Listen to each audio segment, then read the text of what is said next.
श्री सच्चिदानंद सद्गुरु साईनाथ महाराज की जय। श्री सच्चिदानंद सद्गुरु अलिवेलु मंगम्म सहित भरद्वाज महाराज की जय। श्री सच्चिदानंद सद्गुरु नामपल्ली बाबा महाराज की जय। जय साई मास्टर। ఈరోజు సత్సంగంలో మనం శ్రీ సాయినాథ ప్రబోధామృతము అనే గ్రంథాన్ని వివరించుకుంటున్నాం. రచన పూజ్యశ్రీ ఆచార్య ఎక్కిరాల భరద్వాజ మాస్టర్ గారు. దీనిలో మనం కథా ప్రబోధము అనే అధ్యాయాన్ని చదువుకుంటున్నాం. క్రితం సత్సంగంలో మనం ఏం చెప్పుకున్నామంటే, మనకి వచ్చే ఆలోచనలన్నింటినీ అలా బయట నుంచి ఒక తెర మీద చూస్తున్నట్టుగా అట్లా గమనించమన్నారు మాస్టర్ గారు. మొన్న చెప్పిన కథలో ఏంటంటే, గమనించాలట. ఆలోచనలను నిగ్రహించడం కన్నా ముందు అసలు గమనించమన్నారు. ఏ ఆలోచనలు వస్తున్నాయి, మనకి ఏమొస్తున్నాయి అసలు అని చెప్పి వాటి రానివ్వమన్నారు. రానిచ్చి అసలు ఏమొస్తున్నాయో గమనించాలట. జాగ్రత్తగా గమనించి ఈ తలంపులు ఏమేమి వస్తున్నాయి మనకి అని క్రమంగా వాటిని గమనిస్తూ ఉంటే దాని బలం తగ్గిపోతుంది, మన మీద వాటి ప్రభావం లేకుండా పోతుందట. అది ముందు చేయవలసిన పని అదిట. కూర్చుని అసలు ఏమొస్తున్నాయి మనకి అనే వాటిని గమనించాలట. వాటిని నిర్లిప్తంగా గమనించి గుర్తించాలట. అంటే వివేచించాలట. అసలు వాటి గురించి వివేచిస్తే ఏమర్థమవుతుంది మనకి? అవన్నీ నిస్సారాలు, అసత్యాలు, అని నిజం కాదు. ఎందుకు ఇట్లా వస్తున్నాయి ఇట్లాంటి ఆలోచనలు మనకు? అసలు వాటి వల్ల అసలు ప్రయోజనం లేదు, ఉపయోగం లేని ఆలోచనలు అన్నీ మనకు వస్తున్నాయి, అనవసరమైనవి. అవన్నీ నిస్సారాలు, ఏ సారం లేనివి, అవి ఏ బలం లేనివి అని చెప్పి మనకి అవన్నీ అసత్యాలు అని తేలుతాయి. తేలి అవన్నీ నశించిపోతాయి అన్నమాట. బాబా కూడా అట్లానే చేశానని చెప్పారు. బాబా కూడా అట్లనే చేశారట. ఆ కథ ద్వారా చెప్పారు, నేను అలానే చేశాను, గమనించానని చెప్పారు బాబా. అప్పుడు ఏమవుతుంది? ఆ ధ్యానధనం మన పరం అవుతుందట. అప్పుడు వివేకము, వైరాగ్యము, ధ్యానము ఇవన్నీ మన పరం అయిపోతాయట. అప్పుడు దొంగలు నశిస్తారట. మనలో ఉండే దొంగలన్నీ మన భావాలు, ఇవన్నీ మన ఏవైతే సంస్కారాలు మనం వెంటాడుతూ ఉంటాయో జన్మజన్మల నుంచి, అవన్నీ మన చిత్తవృత్తులు ఇవన్నీను నశిస్తాయట. అది చాలా బాగా చెప్పారండి లాస్ట్ టైం. అది కథ చాలా బాగుంది. అది మనం అబ్జర్వ్ చేయాలన్నమాట. మనకి ఎట్లాంటివి వస్తున్నాయి అనవసరమైనవి. అసలు 100కి 100 పాళ్ళు మనకు అనవసరమైన ఆలోచనలు వస్తాయి. 99 కూడా కాదండి, 100కి 100 పాళ్ళు కూడాను ఇప్పుడు ప్రస్తుత కాలంలో అనవసరమైన ఆలోచనలు వస్తాయి. ఎందుకంటే మనం అన్నిటికీ అనవసరమైన వాటికి ఎక్స్పోజ్ అవుతూ ఉంటాం కనుక, ఒక్కటి కూడా ఉపయోగపడే వాటికి ఎక్స్పోజ్ అవ్వం మనం. మన ప్రభావాలన్నీ అనవసరమైనవే ఉంటాయి. అందువల్ల అనవసరమైన ఆలోచనలే మనకు వస్తూ ఉంటాయి. అవన్నీ నిస్సారాలు అని చెప్పి మనం అర్థం చేసుకోవాలి, సరైన దానికి మళ్ళించుకోవాలి. అది ఆనాడే మరొక కథ చెప్పారట బాబా. అదేంటో ఇవాళ మనం చదువుకుందాం. ఇది కొంచెం జాగ్రత్తగా అర్థం చేసుకోవాలంటే చాలా ఉపయోగం. ఈ కథనే కాదు, ఈ కథకు సంబంధించిందే కాకుండా నిజంగా కూడా అది చాలా అవసరం. మనకు వచ్చే భావాలు ఎట్లా ఉంటాయి, ఎలాంటి అభిప్రాయాల్లో మనం ఉంటాం అనేది కూడా, అంటే ఈ ఒక్క టాపిక్ కనే కాదండి, మామూలుగా కూడా మనకు చాలా అవసరం అన్నమాట. అది ఎందుకనేది నేను తర్వాత చెప్తాను. ఆనాడే సాయి మరొక కథ చెప్పారు. అదే రోజు బాబా ఇంకో కథ చెప్పారట. ఆ రోజు ఎందుకో 2 కథలు చెప్పారట. అదే కథ చెప్పారట, ఇంకో కథ చెప్పారట. ముస్లిం ఫకీర్లు సమావేశమయ్యే తాకియాలో ఒక అంధుడు నివసిస్తుండేవాడు. ముస్లిం ఫకీర్లు అందరూ తాకియా అనే చోట సమావేశం అవుతారు. మన లీలామృతంలో కూడా ఉంది తాకియాలో అని చెప్పేసి మనకి. అక్కడ ఒక అంధుడు నివసిస్తుండేవాట. ఒక కళ్ళు లేని అతను నివసిస్తూ ఉండేవాట. ఒక ధూర్తుడు అతడి భార్యను లోబరుచుకొని తరువాత అతన్ని చంపాడు. అతడు అంధుడు కదండి, అతనికి కనపడదు, ఏమీ తెలీదు. అందువల్ల అతని భార్యను లోబరుచుకున్నట్ట ఒక ధూర్తుడు అవడం, లోబరుచుకుని తర్వాత అతన్ని చంపేశాడు. పాపం అదే చంపెట్ట. చావడిలో 400 మంది విచారణ జరిపి ఆ ధూర్తుడికి అంగవిచ్ఛేదనం చేయాలని తీర్పు చెప్పారు. తర్వాత అది బయటికి తెలిసిపోయింది. ఆగదు కదా, బయట తెలిసిపోయింది. ఇలా అంధుడి భార్యని ఎవడో లోబరుచుకున్నాడు, ఎవడో తను చంపేశాడు కూడాను అంధుడిని అని చెప్పి తెలిసిపోయి చావుడిలో 400 మందికి విచారణ జరిపి 400 మంది ఆ ధూర్తుడికి అంగవిచ్ఛేదనం చేయాలని చెప్పేసి తీర్పు చెప్పారట. ఆ శిక్షను అమలు చేసేవాడు అతడికి అలానే చేశాడు. ఆ శిక్షను ఎవరైతే అమలు జరపాలో వాడు ఆ శిక్షను అమలు జరపడంటే ఆ ధూర్తుడికి అంగవిచ్ఛేదనం చేసేసేట. కానీ ఆ పనిని కేవలం తన ధర్మంగా కాక అతడిపై తనకు గల కోపం కారణంగా నిర్వహించాడు. ఆ శిక్షను ఏం చేశాడట? ధర్మంగా చేయాలి, ఎందుకంటే తీర్పు చెప్పారు. తీర్పు ఏమిటి? ఆ ధూర్తుడికి ఒకటి నేరస్తుడు, వాడికి శిక్ష విధించారు, అంగవిచ్ఛేదనం. అంటే వీడు వాడికి అంగవిచ్ఛేదనం చేయాలి. అదేం చేయాలి? ఒక డ్యూటీ ఇతనికి చేయడం అనేది చెయ్యాలి. అట్లా కాకుండా ఇతను ఏం చేశాడు? డ్యూటీగా కాకుండా ఆ నేరస్తుడి మీద వీడికి కోపం ఉంది, పర్సనల్గా కోపం ఉంది, ఆ పగ తీర్చుకున్నాడు. అంటే లోపల భావం, డ్యూటీగా చేయలేదు, వాడి మీద పర్సనల్గా ఉన్న కోపంతో ఆహా దొరికాడులే వీడు ఇప్పుడు అని చెప్పి చేశాడు. ఫర్ ఎగ్జాంపుల్, ఒక నేరస్తుడు ఉన్నాడండి, ఒక దొంగ ఉన్నాడు, ఓ పోలీసు ఉన్నాడు. ఈ పోలీసుకి ఆ నేరస్తుడికి ఉరిశిక్ష వేసేటువంటి డ్యూటీ వచ్చింది.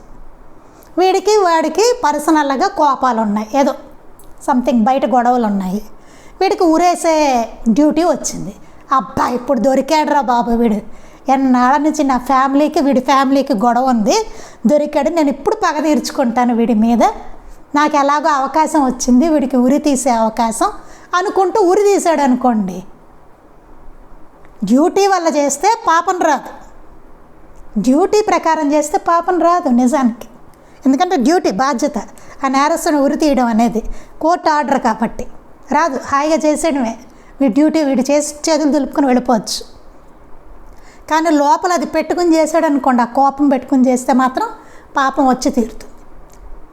డ్యూటీ ఇచ్చినా సరే లోపల భావాన్ని బట్టి దొరికాడురా ఇప్పుడు అని చేశాడు అనుకోండి వస్తుంది. అట్లాగే ఇక్కడ జరిగింది, కోపం కారణంగా నిర్వహించాడు. కోపం ఉంది వీడికి ఆల్రెడీ, అప్పుడు పాత కక్షలేవో ఉన్నాయి వీడికి, వాడి మీద ఆ నేరస్తుడి మీద అంగవిచ్ఛేదనం చేశాడు. వాడికి దొరికాడురా బాబు ఇప్పుడు అని చెప్పి ఆ కారణంగా తర్వాత ఆ నేరస్తుని కొడుకుగా జన్మించాడు. ఆ తర్వాత ఏమైంది? ఆ కారణంగా వీడు చచ్చిపోయాడు. ఎవరు? ఈ డ్యూటీ చేసిన వాడు అంగవిచ్ఛేదనం చేశాడు కదా వీడు చచ్చిపోయాడు. చచ్చిపోయి వీడు కోపంతో అదే వాడు చేశాడు కదా, అందుకని వాడి కొడుకుగా వీడు జన్మించాడు. చూడండి అసలు చాలా విచిత్రంగా ఉంది చూడండి, వాడి కొడుకుగా వీడు పుట్టాడు. ఎలా ఉందో చూడండి, రుణానుబంధం ఏమైందో ఇక్కడ. వాడి కొడుకుగా వీడు పుట్టాల్సి వచ్చింది, వాడి మీద కోపంతో చేయడం వల్ల వాడికి. అదేంటంటే అట్లా ఎట్లా కుదిరిందంటే తర్వాత చూద్దాం, మాస్టర్ గారు వివరణ చెప్తారు ఇక్కడ. అర్థమైందా? ఇంకొకసారి చదువుతాను వినండి. ఆనాడే సాయి మరొక కథ చెప్పారు. ముస్లిం ఫకీర్లు సమావేశమయ్యే తాకియాలో ఒక అంధుడు నివసించేవాడు. ముస్లిం ఫకీర్లు తాకియాలో ఒక అంధుడు ఉండేవాట. ఒక ధూర్తుడు అతడి భార్యను లోబరుచుకొని తరువాత అతన్ని చంపాడు. ఒక ధూర్తుడు ఎవడో వాడు, అంటే చెడ్డవాడు వాడు, ఈ అంధుడు యొక్క భార్యను లోబరుచుకుని తర్వాత ఏం చేశాట? ఈ అంధుడిని పాపం చంపేశాట.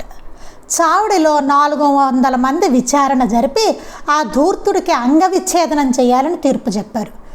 మరి తెలిసిందే, చంపేశాడా, భార్యను లోబరుచుకున్నాడు, అతను చంపేశాడు అని చెప్పి బయటికి తెలిసిపోయిన తర్వాత ఏం చేశారు? అప్పుడు ఆ చావుడిలో 400 మంది కలిపి అక్కడ విచారణ జరిపి ఈ ధూర్తుని పట్టుకుని వీడికి అంగవిచ్ఛేదనం చేసేయాలని చెప్పేసి తీర్పు చెప్పారట. చెప్పి ఆ శిక్షను అమలు చేసేవాడు అతడిని అలానే చేశాడు. ఆ శిక్షను ఒకటికి చెప్పారు, నువ్వు అమలు చేయాలరా దీన్ని. సరే వాడు అట్లనే చేశాడు. కానీ అక్కడ ఒక క్లాజ్ ఏమైంది? ఆ పనిని కేవలం తన ధర్మంగా కాక డ్యూటీగా చేయలేదు, అతని ధర్మం అప్పచెప్పారు. ఆ పని చేయాల్సిన బాధ్యత అతనికి ఉంది, డ్యూటీ అతనిది. అలా ధర్మంగా కాక అతడిపై తనకు గల కోపం కారణంగా నిర్వహించాడు. దొరికాడ్రా బాబాయ్, నాళ్ళకి వీడి మీద కసి తీర్చుకోవాలి, పగ తీర్చుకోవాలనుకుని చేశాడు అనమాట. ఆ కారణంగా తరువాత ఆ నేరస్తుని కొడుకుగా జన్మించాడు. ఆ అంగ విచ్ఛేదనం అయిన వాడి కొడుకుగా వాడికి జన్మించట. ఆ కారణంగా, ఆ కోపం కారణంగా అన్నమాట. దీనికి మాస్టర్ గారు అక్కడ వరకు బాబా చెప్పి వదిలేశారు. దీనికి వివరణ చెప్పారు మాస్టర్ గారు. ధర్మాన్ని అమలుపరచడంలోనైనా సరే కేవలం ధర్మబుద్ధితో వ్యవహరించాలి. ధర్మాన్ని ఎప్పుడైనా అమలుపరచాలంటే అందులో అమలుపరచడంలోనైనా సరే కేవలం ధర్మబుద్ధితోనే వ్యవహరించాలి. ధర్మాన్ని ధర్మంగానే వ్యవహరించాలి అంతే. అలా కాక రాగద్వేషాలకు తావిస్తే అది కూడా ఒక రుణానుబంధంగా మారి హీనగతిని కలిగిస్తుంది. అది కూడా రుణానుబంధంగా మారి హీనగతిని కలిగిస్తుంది. ఇక్కడ అలాగే అయింది. ఏమైంది? ఇతనికి డ్యూటీ అప్పగించారు. ఆ డ్యూటీని డ్యూటీగానే చేయాలి, ధర్మంగానే చేయాలి. చేయకుండా ఏం చేశాడు ఇతను? లోపల ఆ కోపం ఉంది ఇతనికి ఎప్పుడో, అంటే పర్సనల్ ఇది ఉందన్నమాట. అది పెట్టుకుని లోపల భావంతో చేశాడు దాన్ని. అందువల్ల ఏమైంది? రుణానుబంధం అయింది. వాడు కొడుగ్గా పుట్టాడు. మళ్ళీ ఇంకో జన్మ తీసుకుని వాడు కొడుగ్గా పుట్టాడు. అంటే చచ్చిపోయాడు అనమాట. చచ్చిపోయి వాడు కొడుగ్గా పుట్టాడు అనమాట. వీడు ఆ చేసినవాడు. అది జరిగింది. రుణానుబంధం అవుతుంది అది మళ్ళీ. అందుకని ఏం చెప్తున్నారు? ధర్మాన్ని అమలుపరచడంలోనైనా సరే కేవలం ధర్మబుద్ధితో వ్యవహరించాలి. అలా కాక రాగద్వేషాలకు తావిస్తే వీడేం చేశాడు? ఇక్కడ ద్వేషానికి తావిచ్చాడు. కోపం ఉంది కదా, ద్వేషం ఉంది వాడి మీద. అందుకని తావిస్తే అది కూడా ఒక రుణానుబంధంగా మారి హీనగతిని కలిగిస్తుంది. అదేంటో చూద్దాం తర్వాత. హీనగతి ఏమైందో వాడికి కలిగిస్తుంది. అట్టి వికారాలు లేకుండా కేవలం ధర్మబుద్ధితో చేయబడిన కర్మ చూడడానికి ఎంత కఠోరమైనదిగా కనిపించినా ఎట్టి పాపానికి కానీ కర్మబంధానికి కానీ కారణం కాజాలదు. ఒకవేళ ఇతను ధర్మంగా కనుక వాడికి శిక్ష విధించి ఉంటే కనుక అది కఠోరంగా కనిపించవచ్చు. ఉరి శిక్ష వేయండి అంటే అది కఠోరంగా అనిపిస్తుంది. ఇక్కడ కూడా అంతే. వాడికి అంగవిచ్ఛేదనం చేయండి అంటే చాలా కఠోరంగా అనిపిస్తుంది. అయినా సరే అందులో ఏ పాపము రాదు, అదేమి తప్పు కాదు. అక్కడ చూడడానికి మనకు కఠోరంగా అనిపిస్తుంది, కానీ ఏ పాపానికి కానీ కర్మబంధానికి కానీ కారణం కాజాలదు. ఏ కర్మబంధానికి అది కారణం అవ్వదు. కానీ లోపల ఎప్పుడైతే రాగద్వేషాలు పెట్టుకుని పర్సనల్గా వెళ్ళారో అయిపోయింది. ధర్మాన్ని ధర్మంగా చేయవలసిందే, డ్యూటీని డ్యూటీగా చేయవలసిందే. పర్సనల్గా మాత్రం వెళ్ళకూడదు. రాగద్వేషాలు మాత్రం మనసులో పెట్టుకోకూడదు, ఎటువంటి భావాలు పెట్టుకోకూడదు. అప్పుడు ఏ పాపం రాదు. పెట్టుకోకపోతే ఏ పాపం రాదు. పెట్టుకున్నాడో అది రుణానుబంధం అవుతుంది. అదనమాట. లోపల భావం అంత ఇంపార్టెంట్, చాలా చాలా ఇంపార్టెంట్. భావాలే జన్మలకి కారణాలు అవుతాయి, లోపల భావాలే. అందుకని కర్మబంధానికి అది కారణం కాజాలదు, చిత్తశుద్ధిని ప్రసాదిస్తుంది. ఈ సత్యాన్ని భగవద్గీతలో కృష్ణుడు అర్జునుడికి బోధిస్తాడు. భగవద్గీతలో కృష్ణ పరమాత్మ కూడా అర్జునుడికి అదే చెప్పాడు. ధర్మయుద్ధంలో బందుకోటిని చంపినా రాని పాపం వారిని ధర్మబద్ధంగా శిక్షించక మమకారంతో విడిచిపెట్టడం వలన వస్తుంది. వాళ్ళు చేసింది తప్పు, అక్కడ తప్పు కదండి. వాళ్ళు చేసిన తప్పు, కౌరవులు చేసింది. నువ్వు నా వాళ్ళు అని మమకారంతో వదిలితే కనుక నీకు శిక్ష ఉంటుంది, నీకు అది తప్పు అవుతుంది, అది పాపం అవుతుంది. అంతేగాని నువ్వు యుద్ధంలో నీ బందుకోటిని చంపితే మాత్రం నీకు పాపం వస్తుందని అనుకోకు. అది నీకు పాపం రాదు. అమ్మో నేను ఎంతమందిని చంపితే పాపమా అంటాడు. కాదు, అట్ట నీకేం పాపం రాదు. నువ్వు యుద్ధం చేసి వాళ్ళని చంపితే పాపం రాదు. నువ్వు మమకారంతో నా వాళ్ళని ఎలాగా అని చెప్పేసి నువ్వు వాళ్ళని వదిలేస్తే కనుక, ధర్మబద్ధంగా వాళ్ళని శిక్షించకపోతే కనుక నీకు పాపం వస్తుంది అన్నారు. నువ్వు యుద్ధం చేయకపోతే పాపం ఎప్పుడని చెప్పారు. వాళ్ళని శిక్షించకపోతే పాపం, వదిలేస్తే మమకారం వలన పాపం వస్తుంది తప్ప నీకు బందుకోటిని చంపినా నీకు ఇప్పుడు యుద్ధంలో నీకు పాపం రాదని చెప్పాడు కృష్ణ పరమాత్మ. అది ధర్మం అంటే. అసలు ఏది ధర్మమో ఏది కాదో మనం తేల్చుకోలేమండి. మహాత్ములే చెప్పాలి ధర్మం ఏదో. అందుకే కృష్ణ పరమాత్మ ఇప్పుడు అర్జునుడు బాబో ఆయన ఇలా బాణాలు వదిలేస్తే అప్పుడు ఆయన చెప్పారు ఏది ధర్మం ఏది కాదో ఆయన చెప్పారు. అప్పుడు తీ బాణం తీ అన్నాడు ఆయన, చేయిద్దాం అన్నాడు ఆయన. కృష్ణుడికి కళ్ళులా అయిపోయాడు అని, అమ్మో నా వాళ్ళని నేను చంపడమా, వీళ్ళందరినీ నేను యుద్ధం చేయాలా అని. మరి వాళ్ళే కదా. అప్పుడు ధర్మం ఏదో చెప్పాడు ఆయన కృష్ణుడు.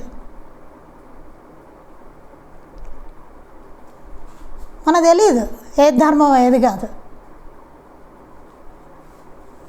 అందుకని పై కథలో అక్రమంగా పరభార్యను లోబరుచుకొని ఆమె భర్తను చంపిన వానికి పాప ఫలితాన్ని సాయి వివరించక, అది చూస్తే తప్పు నిజానికి అనిపిస్తుంది కదా.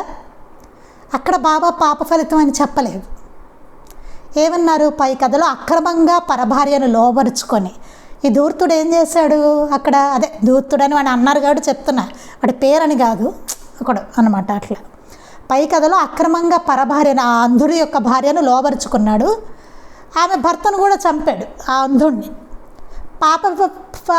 అతనికి వచ్చిన పాప ఫలితాన్ని బాబా అక్కడ చెప్పలేదు. ఏ ఫలితం వస్తుందో బాబా చెప్పలేదు. వివరించక అతన్ని ద్వేషంతో శిక్షించిన వాడికి కలిగిన దుష్ఫలితాన్ని వివరించడం గమనార్హం. కానీ అతని మీద ఉన్న ద్వేషంతో శిక్షించాడు చూసారా, లోపల భావంతో అతనికి కలిగిన ఆ దుష్ఫలితాన్ని మాత్రం చెప్పారు. అతను కొడుగ్గా పుట్టాడని చెప్పారు, అది మాత్రం చెప్పారు బాబా. చూడండి, అది వివరించడం గమనార్హం అంటున్నారు ఇక్కడ మాస్టర్ గారు. అసలు మామూలుగా అది తప్పుగా కనబడుతుంది. చూడండి, ఎవరో అంధుడి యొక్క భార్యను లోబరుచుకున్నాడు, ఆ అంధుడిని చంపేశాడు ముందు రాశారు మాస్టర్ గారు అక్కడ. చూడండి బాబా చెప్పింది. దానికి బాబా ఫలితాన్ని, ఆ పాప యొక్క ఫలితాన్ని బాబా అక్కడ అసలు మెన్షన్ చేయలేదు, అసలు వివరించలేదు. గమనార్హం అంటున్నారు మాస్టర్ గారు. అది కాకుండా వాడు ఎవడో మనసులో ఏదో పెట్టుకుని వాడిని శిక్షించాడు చూసారా, వాడి యొక్క పాప ఫలితం మాత్రం చెప్పారు బాబా అక్కడ. ఎంత సీరియస్గా చెప్పారో చూడండి. వాడు కొడుగ్గా పుట్టాడు అంగవిచ్ఛేదనం అయ్యాక అని చెప్పారు. రుణానుబంధం అయ్యింది వాడికి, ఎవడికి చేశాడో వాడికే పుట్టాడు వెళ్ళి. చాలా మళ్ళీ ఇంకో క్లాస్ ఉంటుంది చూడండి, అసలు ఎట్లా చాలా విచిత్రంగా ఉంటుంది. వెంటనే మనకి తట్టదు, చదువుకున్న తర్వాత తడతాయి ఇవన్నీ. అలా వివరించడం గమనార్హం. అలా అధర్మంగా శిక్షించిన వాడు మరుజన్మలో ఆ హీనుడికి కొడుకయ్యాడు.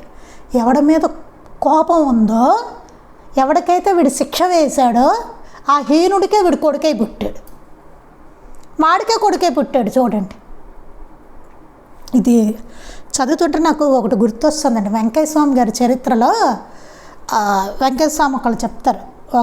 ఒక ఆవిడ ఉంటారు, ధనికురాలు అనమాట. ఆవిడ దగ్గర పనివాళ్ళు ఉంటారు. ఆవిడకి ఆ ధనికురాల దగ్గర పనివాళ్ళు ఉంటారు. ఆ పనివాళ్ళకి ఆవిడ సరిగ్గా చూసుకోలేట, వాళ్ళ భోజనాలు సరిగ్గా పెట్టలేదు, బాగా పనులు చేయించుకుందట ఆవిడ. ఆ తర్వాత ఆ పనివాళ్ళు వచ్చే జన్మలో ఈవిడికి పిల్లలుగా పుట్టారట. వాళ్ళు పీక్కుంది అంటున్నారట ఈవిడ్ని. చూడండి ఎంత అసలు ఎలా ఉందో చూడండి. అది రుణానుబంధం అవుతుంది. ఇవన్నీ ఎలా ఉంటాయి రుణానుబంధాలు చూడండి. ఆవిడ పిల్లలై పుట్టి పీక్కుంది అంటున్నారు. అమ్మ అన్నం పెట్టు అనుకుంటా ఆవిడ వెనకాలే తిరుగుతూ. ఈవిడ ఎక్కడి నుంచి పెట్టుకొస్తుంది అన్నం? ఈవిడ అడుక్కుంటుంది. ఈవిడ తిండి లేదు, అడుక్కుంటుంది. ఇప్పుడు వెనకాల పీక్కు తింటున్నారు వాళ్ళు, అన్నమో అనుకుంటా. ఇప్పుడు వాళ్ళకి తిండెట్టలేదు, పిల్లలుగా పుట్టారు ఆవిడికి.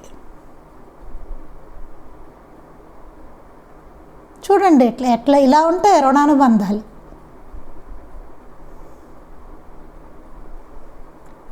ఇలా అనమాట. అందుకని మరుజన్మలో ఆ హీనుడికి కొడుకయ్యట్టు వాడు, ఆ భావం ఫలితంగా, ఆ కోపం ఫలితంగా అనమాట, వాడి మీద పెట్టుకున్న భావం ఫలితంగా. అంతేకాదు ఆ హీనుడికి అంగవిచ్ఛేదనం అయ్యాక జన్మించాడు. ఎట్లా పుట్టాడు వాడు? ఎలా పుట్టాడండి? వాడికి అంగవిచ్ఛేదనం అయ్యాక జన్మించాడు. ఎలా పుడతారండి? అసలు ఛాన్స్ లేదు కదా, వాడికి పుట్టడానికి ఛాన్స్ లేదు. అంటే చూడండి, ఎవడికో కూడా తెలియదు అనమాట. అంటే ఆ హీనుడి భార్యను మరొకడు లోబరుచుకోవడం వల్ల జన్మించాడని తలచాలి. అంటే ఆ హీనుడి యొక్క భార్యను ఎవరో లోబరుచుకున్నాడు, వాడికి పుట్టాడు అనమాట వీడు. అది చూడండి ఎంత దారుణంగా ఉందో. వాడు పుట్టుకే వాడికి తెలియని పరిస్థితిలో వాడు పుట్టాడు అన్నమాట. ఆ హీనుడి యొక్క భార్యను ఎవరో లోబరుచుకుంటే వాడికి పుట్టాడు వీడికి అంగవిచ్ఛేదనం అయిపోయింది కదా. ఈ హీనుడి యొక్క భార్యను ఎవడో లోబరుచుకున్నాడు, వాడికి వీడు పుట్టాడు. ఎంత దారుణంగా ఉందో చూడండి జన్మ. అలా అయ్యింది. మొత్తం మీద వాడి ఫ్యామిలీలో వీడు. ఇప్పుడు వాడికి పుట్టాడు. అసలు ఎలా అర్థం చేసుకోవాలో కూడా అర్థం కాని పరిస్థితి. తాను ఎవరిని శిక్షించాడో వాడి పాప ఫలంలో కూడా అలా శిక్షించిన వాడు భాగస్వామి అయ్యాడు. చూడండి, వీడు ఎవరినైతే శిక్షించాడో వాడి పాప ఫలంలో కూడా అలా శిక్షించిన వాడు వీడు శిక్షించాడు కాబట్టి వీడు భాగస్వామి అయ్యాడు వాడు దాంట్లో. అందుకే సాయి వేరొక చోట మనల్ని ఎవరైనా కష్టపడితే దేవుణ్ణి స్మరించి తొలగిపోవాలని, అంతేగాని ఎవరి మీద పగ తీర్చుకోకూడదండి. ఎవరైనా మనల్ని శిక్షిస్తే మనం భగవంతుడిని స్మరించి వెళ్ళిపోవాలంట. మనకు లీలామృతంలో కూడా ఉంటుంది ఎవరైనా బాధపడితే నన్ను స్మరించి అక్కడి నుంచి వెళ్ళిపో అని ఉంటుంది. అక్కడి నుంచి తొలగిపో, అంతేగాని నువ్వు వాళ్ళ మీద పగ తీర్చుకోవడానికి చేయకు ఏమని ఉంటుంది మనకి. లీలామృతంలో కూడా బాబా చెప్పారు, ద్వేషాన్ని వహించకూడదని, అతడికి తగిన శిక్ష దేవుడు విధించాలని కానీ లేక వాడి కర్మ వాడిని కట్టి కొడపాలని కానీ కోరుకోకూడదట. మనసులో కూడా కోరుకోకూడదండి. అతన్ని తగిన శిక్ష దేవుడు విధించాలని కానీ లేక వాడి కర్మ వాడిని కట్టి కొడపాలని కానీ కోరుకోకూడదు. అలా కూడా అనుకోకూడదు. మనం అనుకుంటాం చూడండి, వాడి కర్మ వాడిని దండిస్తుంది, ఇట్లాంటివన్నీ అంటూ ఉంటాం. లేకపోతే దేవుడు తగిన శాస్తి చేస్తాడు, ఇట్లాంటివి కూడా అనుకోకూడదండి. చూడండి, మనం జనరల్గా అనేస్తూ ఉంటాం అట్లాంటి మాటలు. అవి కూడా అనకూడదని చెప్తున్నారు. చూడండి, భావాలు కూడా ప్రమాదం వాడికి. అంత ప్రమాదం భావాలు కూడా మరుజన్మకి కారణాలు అవుతాయని లీలామృతంలో ఉంది. అది చదివినప్పుడల్లా నాకు భయం వేస్తూ ఉంటుంది. పోనీ మనం చేష్టలు చేయకపోవచ్చు, కానీ భావాలు వస్తూ ఉంటాయి మనకి. అవునా? అట్లీస్ట్ అంత పాపం చేయకపోవచ్చు, మనం యాక్షన్ చేయకపోవచ్చు, మనం అంతవరకు మంచివాళ్ళమే కదా మనం. పోనీ బాబా దయ వల్ల కదా, ఎవరిని చేసేయం మనం చేష్టలతోటి, కానీ భావాలు వస్తూ ఉంటాయి మనకి. అవునా కదా? ఒప్పుకుంటున్నావా లేదా? అవి కూడా ప్రమాదం. అవి కూడా మరుజన్మలకు కారణాలు అవుతాయి. అంత డెప్త్ ఉంది, అంత డెప్త్. అవి కూడా రానివ్వకూడదు. చూడండి, అంత అగ్గిపుల్ల వేసేసి దాన్ని ఇంకంత భస్మం చేసేయాలన్నమాట. భావం కూడా రానివ్వకూడదు. అంత ప్యూరిటీ రావాలి. ఎప్పటికయ్యానో ఇది. అతడికి తగిన శిక్ష దేవుడు విధించాలని కానీ లేక వాడి కర్మ వాడిని కట్టి కొడపాలని కోరకూడదట. చేతనైతే ప్రేమతో వాడికి కూడా సద్బుద్ధి కలిగి వాడు బాగుపడాలని ప్రార్థించాలి. అదండి అద్భుతమైనది. అది ఆధ్యాత్మికత అంటే. ఆ పైది కాదండి, ఆ పైన చదువుకున్నవి కాదు. ఇప్పుడు మనం అతడికి తగిన శిక్ష దేవుడు విధించాలని లేక వాడి కర్మ వాడిని కట్టి కొడపాలని, అది కాదు. అసలు అలా కోరుకోకూడదని చెప్పారు. చూసారా మాస్టర్ గారు? ఏది అసలైన ఆధ్యాత్మికత అంటే? చేతనైతే ప్రేమతో వాడికి కూడా సద్భక్తి కలిగి వాడు బాగుపడాలని ప్రార్థించాలట. ఏం చేయాలి? ప్రేమతోటి వాడికి కూడా సద్భక్తి కలిగి వాడు బాగుపడాలి, వాడు సన్మార్గానికి రావాలి, బాగుపడాలి బాబా అని చెప్పి, బాగుపడాలి మాస్టర్ గారు వాడు అని చెప్పేసి కోరుకోవాలి, ప్రార్థించాలి ఆయన్ని. లేకుంటే వాడిని మరిచి దైవాన్ని స్మరించి అక్కడి నుంచి తొలగిపోవాలి. మనకు అది కూడా లేదనుకోండి, బుద్ధి, అలాంటి సద్బుద్ధి మనకి లేదనుకోండి, ఏం చేయాలంటే వాడిని మరిచి, అసలు వాడిని మర్చిపోయి దైవాన్ని స్మరించి బాబాని స్మరించుకోండి, అక్కడి నుంచి వెళ్ళిపోండి, తొలగిపోండి, అసలు అక్కడి నుంచి వెళ్ళిపోన్నారు. అంతే, అసలు మర్చిపోవండి, అక్కడి నుంచి వెళ్ళిపోన్నారు. అంతేగాని వాడి మీద పగపట్టి దెబ్బకి దెబ్బ తీయడము, ద్వేషాన్ని వహించడము, లేకపోతే మన చేష్టలతో వాడిని ఏదో చేయడము, దెబ్బకి దెబ్బ తీయవద్దు, ఇవన్నీ చెప్పారా మనకి? బాబా సూక్తుల్లో ఉన్నాయి కదా అన్నీను. బాబా యావగించుకుంటారు మన మీద ముందు. నెక్స్ట్ ఏంటి? రుణానుబంధం అవుతుంది. ఇమీడియట్గా జరిగేది రుణానుబంధం అవుతుంది. ఇది చదివితే భయం వేస్తుంది. చూడండి వాడికి ఎట్టండి జన్మ ఎట్లా వచ్చిందో. భావం వల్ల కూడా ప్రమాదం మనకి, యాక్షన్ చేయకపోయినా మనం. అది అందుకని అక్కడి నుంచి తొలగిపోవాలి. నీకు అంత సద్బుద్ధి లేదనుకో, అక్కడి నుంచి తొలగిపో అన్నారు. ప్రార్థించమంటున్నారు. అది అసలైనది. వాడు బాగుపడాలి, సద్బుద్ధి కలిగి వాడు బాగుపడాలని ప్రార్థించు. ఆ సద్బుద్ధి నీకు లేకపోతే కనుక వాడిని మరచి దైవాన్ని స్మరించి అక్కడి నుంచి తొలగిపో అన్నారు. అది వ్యక్తిగతమైన వైరాల సంగతి. ధర్మాధర్మాలు సరే, అది వ్యక్తిగతమైంది చెప్తున్నారు. తర్వాత ధర్మాధర్మాల ప్రసక్తి వచ్చింది అనుకోండి. అర్జునుడు ఇలాంటి పరిస్థితి, లేకపోతే వీడికి ఇక్కడికి వచ్చింది చూసారా, ఇక్కడ ఇతనికి వచ్చింది పరిస్థితి, ఇక్కడ అట్లాంటి పరిస్థితి వచ్చింది అనుకోండి. ధర్మాధర్మాల ప్రసక్తి వచ్చినప్పుడు యథాశక్తి కేవలం ధర్మబుద్ధితో అధర్మాన్ని ప్రతిఘటించాలి. అప్పుడు ఏం చేయాలి? యథాశక్తి. పాప ఇతనికి కష్టమైన పరిస్థితి వచ్చింది నిజానికి కదా. అతను చెప్పేవాళ్ళు లేరు, మన చెప్పేవాళ్ళు ఉన్నారు. అర్జునుడికి చెప్పేవాళ్ళు ఉన్నారు, కృష్ణ పరమాత్మ వచ్చి చెప్పారు. పాప ఇతను చెప్పేవాళ్ళు లేరేమో కదండి. అందుకని పాపం భావాన్ని పెట్టుకుని చేశాడు, మరో జన్మలో అట్లా అయ్యాడు. మనకి ఆ ఛాన్స్ లేకుండా బాబా ముందే చెప్పేశారు. మనకి ఇక్కడ మాస్టర్ గారు వివరణ ఇచ్చేసి చెప్పేశారు మనకి ఎట్లా అవుతుంది, చాలా జాగ్రత్తగా ఉండాలని చెప్పి. అందుకని ధర్మాధర్మాల ప్రసక్తి వచ్చినప్పుడు యథాశక్తి కేవలం ధర్మబుద్ధితో అధర్మాన్ని ప్రతిఘటించాలి. కేవలం ధర్మాధర్మాల ప్రసక్తి వచ్చినప్పుడు యథాశక్తి కేవలం ధర్మబుద్ధితో అధర్మాన్ని ప్రతిఘటించాలి. యథాశక్తి ధర్మబుద్ధితోనే అధర్మాన్ని ప్రతిఘటించాలి. ధర్మబుద్ధితోటే ప్రతిఘటించాలి తప్ప అది మీరు పర్సనల్గా తీసుకోకూడదండి. ప్రేమగానే ఉండాలి అందరితోటి. ప్రేమ. ఇప్పుడు మనం సత్సంగం చేసుకుంటున్నాం అనుకోండి, ఏదో ఏదో వచ్చింది చిన్న డిస్ప్యూట్, ఏవో వస్తాయి కదండి. సత్సంగం అన్నాక ఏవో ఎప్పుడో వస్తాయి, ఎవరో వస్తారు కొంచెం తేడా చేసేవాళ్ళు, రాకుండా ఉంటారా? అలాంటి పరిస్థితి వస్తుంది. అప్పుడు ఏం చేయాలి? ధర్మమా అధర్మమా వస్తుంది అంతే. యథాశక్తి ప్రతిఘటించాల్సి వస్తుంది. ప్రతిఘటించకుండా ఎట్లా ఉంటాం? వస్తుంది. అలా అని మనమేమో అది వైరం కాదు, అక్కడ ధర్మమా కాదా అధర్మాన్ని ప్రతిఘటిస్తాం. అక్కడ నిగ్రహించడానికి తగిన యత్నం చేస్తాం, నిగ్రహించాలి. కానీ అలానే ద్వేషభావం పెట్టుకోకూడదు, పర్సనల్గా తీసుకోకూడదు. ప్రేమగానే ఉంటాం, అట్లా ఏమి ఉండదు. పర్సనల్గా వెళ్ళదు. అది ఆ పాయింట్ వరకే, ఏ పాయింట్లో వచ్చిందో ఆ పాయింట్ వరకే, అంతే. ఆ పాయింట్ వరకే, ఇంకేం లేదు. మిగతా మామూలుగానే ఉంటాం, ఏముండదు, ప్రేమగానే ఉంటాం. ఒక్క పాయింట్లో మాత్రం అది కాదు, అది తప్పు చెప్తాం. లేదు మాస్టర్ గారు కాదన్నారు, అట్లా వద్దన్నారు, అది కరెక్ట్ కాదన్నారు. సత్సంగం భజన గ్రంథం ఉంది, అది ఫాలో అవ్వమన్నారు మాస్టర్ గారు. ఆ ప్రకారమే మనం చేసుకోవాలి.